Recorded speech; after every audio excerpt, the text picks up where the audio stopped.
ایک چھوٹا سا پیغام ابتدائی گفتگو میں کہ ہم جتنے بھی آل محمد کے ماننے والے ہیں، ہم جتنے بھی غلامان آل محمد ہیں، ہم سب کے اندر نہ کل کوئی اختلاف تھا نہ کوئی آج ہے۔ ہم اصول دین میں سب کے سب ایک مقام پہ کھڑے ہوئے ہیں، اس میں کوئی کسی قسم کا اختلاف نہیں ہے۔ فروعات میں اختلافات ہوتے ہیں، بسا اوقات چھوٹے ہوتے ہیں، بسا اوقات بڑے ہوتے ہیں، ان پہ گفتگویں ہوتی رہتی ہیں، لیکن یہ جو ممبر ہے اس کے کچھ تقاضے ہیں۔ اس ممبر پہ بیٹھ کے ہمیں سب سے اہم بات جو ہے وہ یہ ہے کہ ہم محبت کا پیغام پہنچائیں، کہ ہم محبت کرنے والے ہیں، ہم محبت سے رہنے والے ہیں۔ ہمارے درمیان سب لوگ ایک لفظ پہ کل بھی اکٹھے تھے، آج بھی اکٹھے ہیں، اور وہ لفظ ہے علی ولی اللہ۔ وہ لفظ کیا ہے؟ علی ولی اللہ۔ یہ علی ولی اللہ ایک ایسا ہمارے پاس نقطہ ہے کہ جس نقطے پہ کبھی بھی دشمن کے ساتھ نہ کل ہم نے کمپرومائز کیا تھا، نہ آج کرتے ہیں، نہ کل کریں گے۔ ہم علی ولی اللہ پہ کل بھی اکٹھے تھے، آج بھی اکٹھے ہیں، اور ہمیشہ قیامت تک ہم علی ولی اللہ پہ اکٹھے رہیں گے، اور یہی ہماری حیات کی ضامن ہے۔ یہی بات ہماری حیات کی، ہماری زندگی کی ضامن ہے۔ جب بھی ہم اس نقطہ سے پیچھے ہٹ جائیں گے تو یقیناً ہم کمزور پڑتے چلے جائیں گے، ہمارے اندر اختلافات بڑھتے چلے جائیں گے، اور ہم آل محمد سے دور ہوتے چلے جائیں گے۔ لہٰذا ہماری صفوں کے اندر، ہمارے مجالس کے جو پروگرامز ہیں، ان کے اندر سب سے زیادہ گفتگو فضائل کے اندر اتحاد و وحدت کی ہونی چاہیے، اور وہ صرف اپنے مذہب کے اندر نہیں بلکہ ہم پورے عالم اسلام کے ساتھ۔ ہمارے بزرگان، علماء، مجتہدین یہ ارشاد فرماتے ہیں کہ اہل سنت ہمارے بھائی نہیں ہیں بلکہ وہ ہمارے نفس ہیں۔ ہمارے کیا ہیں؟ وہ ہمارے وہ نفس ہیں، وہ ہماری جان ہیں۔ لہٰذا اگر ہم اپنے ہی اندر اختلافات لے کر بیٹھ گئے تو پھر دوسری جو مذاہب ہیں ہم ان کے ساتھ کیسے چل پائیں گے؟ تو میری گفتگو کا جو سخن گفتگو ہے، موضوع ہے، وہ کچھ اور تھا، لیکن میں نے چینج کر دیا ہے۔ توجہ ہے آپ کی؟ میں نے بھی عرض کیا تھا کہ ہم علی ولی اللہ پہ اکٹھے ہیں۔ کیوں؟ کہ یہ وہ نقطہ ہے کہ جس نقطے نے ہمیں دین دیا ہے، ہمیں زندگی دی ہے، ہمیں صوم و صلات دیا ہے، اور اسی نقطے کے تحت ہم آگے بڑھ رہے ہیں۔ کیوں؟ جب بھی ہم اس نقطے کے تحت چلیں گے تو دین ہماری سمجھ میں آئے گا، لیکن اگر ہم نے اس نقطہ کو چھوڑ دیا تو پھر گویا ہم نے دین کو ہی چھوڑ دیا۔ اسی لیے میرے رسول نے یہ ارشاد فرما دیا تھا کہ علی تیری دین میں وہ حیثیت ہے، اے علی دین میں تیری وہ حیثیت ہے کہ جو بندہ بھی نماز پڑھتا ہے، جو بندہ بھی نماز پڑھتا ہے، جیسے بھی پڑھتا ہے، جب وہ بسم اللہ الرحمن الرحیم کہتا ہے تو اس کو ابتدا ہی علی کے نام سے ہوتی ہے۔ اس کی تو ابتدا کی، یعنی نماز کی ابتدا جو ہے وہی علی کے نام سے ہوتی ہے۔ جب علی علیہ السلام فرماتے ہیں کہ وہ نقطہ جو با کے نیچے ہے، انا نقطۃ تحت البائی، وہ نقطہ میں علی ابن ابی طالب ہوں، تو پھر ہمارا اختلاف کیسا؟ جب ہم بسم اللہ الرحمن الرحیم پڑھتے ہیں تو یہ بسم اللہ الرحمن الرحیم ایک مرتبہ خالی پڑھنے سے، میں نے نہ نماز پڑھنی ہے، میں نے کچھ نہیں کرنا ہے، چلتے پھرتے شاہ جی صرف ایک مرتبہ میں بسم اللہ الرحمن الرحیم پڑھوں تو 70,000 فرشتے میرے لیے درود پڑھتے ہیں۔ 70,000 فرشتے میرے لیے درود پڑھتے ہیں، اور جب تک میں سفر سے گھر میں نہیں چلا جاتا تب تک وہ فرشتے میرے لیے دعا کرتے رہتے ہیں۔ کیوں؟ اس لیے کہ میں نے بسم اللہ الرحمن الرحیم پڑھ کے میں نے صرف اللہ کو راضی نہیں کیا ہے، میں نے محمد کو راضی نہیں کیا ہے، میں نے علی کو راضی نہیں کیا ہے، بلکہ میں نے بائے بسم اللہ سے ابتدا کر کے پہلے محمد سے لے کے آخری محمد تک سب کو راضی کر لیا ہے۔ اور جب سب کے سب مجھ پہ راضی ہو جائیں گے تو پھر کون سی بات ہے میں اپنے اندر وہ بات پیدا کروں، میں اپنے اندر وہ فکر پیدا کروں، میں اپنا نظریہ مضبوط کروں، میں اپنے ماحول کو مضبوط کروں، میں دیکھوں کہ میرے ماحول کے اندر میرے مذہب کی جو باتیں ہو رہی ہیں اگر میں نے کوئی اختلاف ہے تو اس کو میں محبت کے ساتھ انتہائی خلوص کے ساتھ دو فریقین کو آپس میں ملاؤں، جہاں پہ اختلاف ہے اس کو ختم کرواؤں۔ اور یہ جو بسم اللہ الرحمن الرحیم ہے اس کی بڑی عظمت ہے۔ جب ہم بسم اللہ الرحمن الرحیم پڑھ کے پھر الحمدللہ رب العالمین پڑھتے ہیں، آپ کی توجہ میری طرف ہے، آپ کی توجہ میری طرف رہنی چاہیے، بہت زیادہ مجمع آپ کم نہیں ہے، آپ کی توجہ زیادہ رہنی چاہیے۔ جب ہم پڑھتے ہیں بسم اللہ الرحمن الرحیم تو اس کا ترجمہ کیا بنتا ہے کہ میں بنام الہی شروع کرتا ہوں جو رحمان بھی ہے رحیم بھی ہے۔ بھئی بولیے کہ کیا ہے وہ؟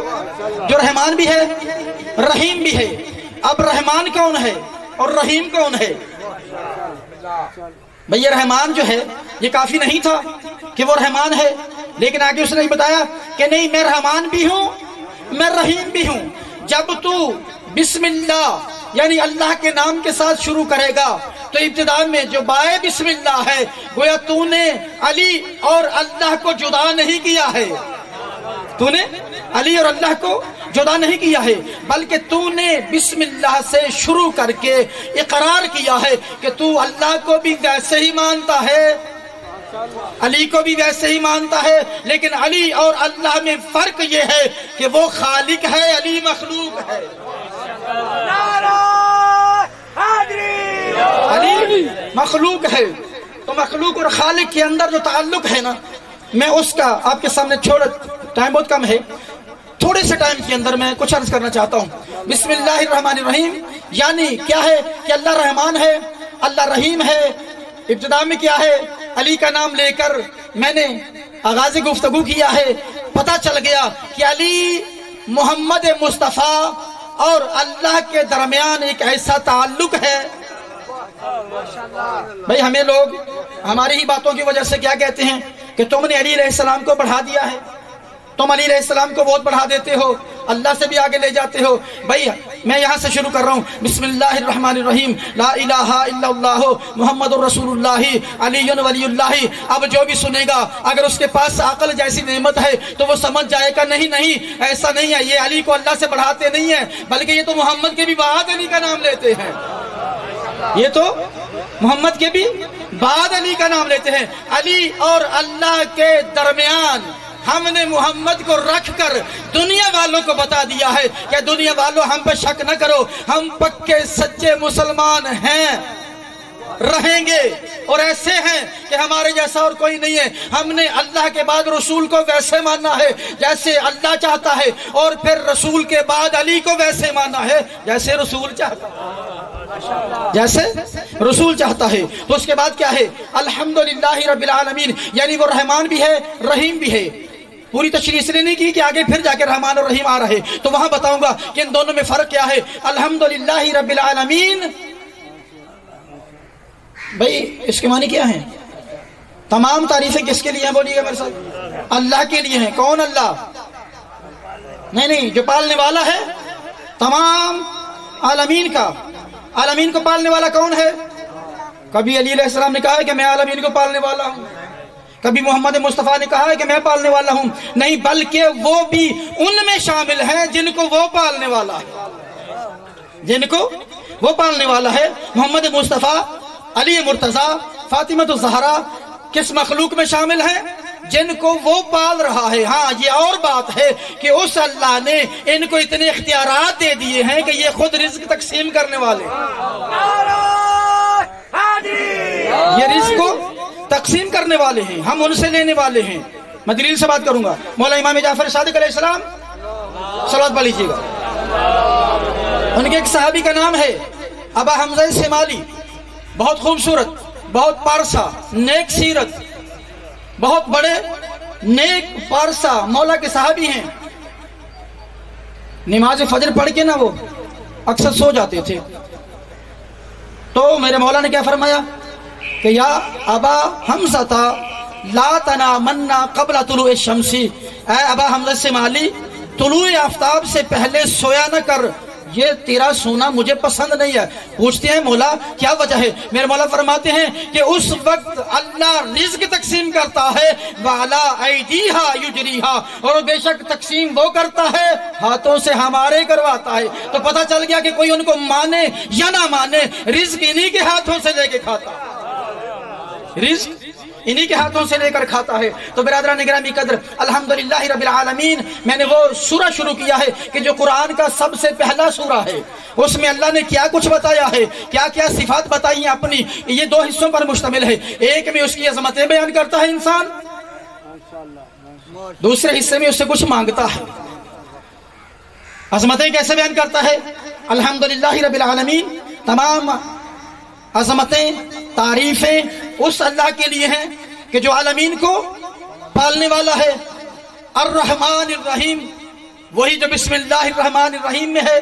اب یہاں بھی فرمایا کہ الرحمن الرحیم، وہ رحمان بھی ہے رحیم بھی ہے.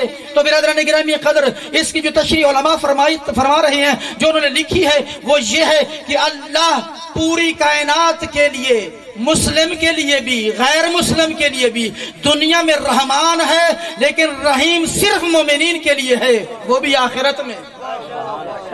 وہ رحیم کن کے لیے ہے؟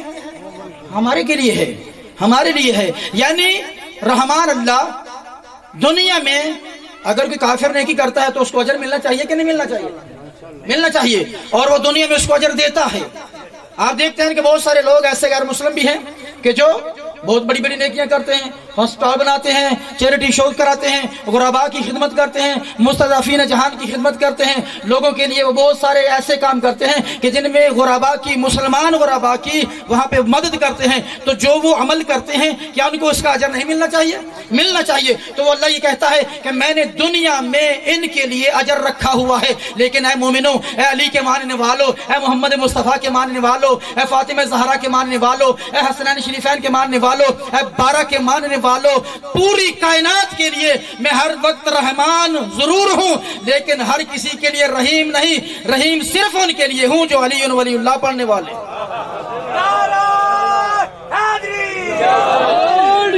جو علی ولی اللہ پڑھنے والے ہیں. الرحمن الرحیم مالک یوم الدین. جب ہم نماز پڑھتے ہیں یا ویسی تلاوت کرتے ہیں تو ہم اقرار کرتے ہیں، اور وہ اقرار کیا ہے؟ مالک یوم الدین. الرحمن الرحیم مالک یوم الدین. یعنی مالک یوم الدین کون ہستی ہے؟ اللہ. بولیے گا میرے ساتھ، اللہ کون ہے جو مالک یوم الدین ہے؟ مالک یوم الدین سے مراد کیا ہے؟ یعنی آخرت کا جو دن ہے، یوم حساب جو ہے، اس کا مالک کون ہے؟ اللہ ہے. تو کیا ہم یہاں پہ کہہ سکتے ہیں کسی معصوم کے متعلق کہ وہ مالک یوم الدین ہے؟ نہیں.